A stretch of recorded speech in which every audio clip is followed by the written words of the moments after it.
Hello दोस्तों, स्वागत है आपका हमारे यूट्यूब चैनल स्टडी विद त्रिभुवन यादव पे। दोस्तों, आइए देखते हैं इस प्रश्न को। आपका ये यूपी टेट 2020 में पूछा गया है। कह रहा है कि निम्न में से कौन सा कथन सही नहीं है, यानी गलत। आपको इस चारों में से कौन सा विकल्प आपका गलत है उसको हमको चुनना है। पहले में कह रहा है कि आभाज्य संख्याओं के केवल दो गुणनखंड होते हैं।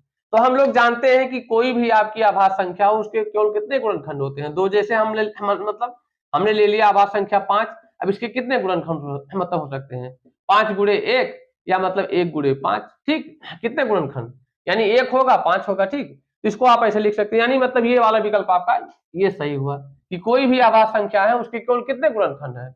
2 गुणनखंड होते हैं। आपका बी वाले विकल्प में कह रहा है कि एक अंक वाले केवल 4 अभाज्य संख्याएं हैं।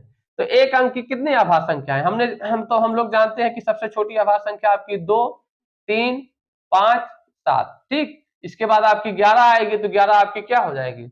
2 अंक वाली हो जाएगी। तो एक अंक वाले केवल कितनी आभाज्य संख्या है? 4, और 4 इसमें कह रहा है, यानी आपका बी वाला विकल्प भी सही है। ठीक, आपका सी में कह रहा है कि सभी अभाज्य संख्याएं विषम होती हैं। ठीक, तो ये आपका क्या है? ये आपका गलत होगा, क्योंकि सभी कहां आपका 2 क्या है? 2 आपकी सम संख्या है।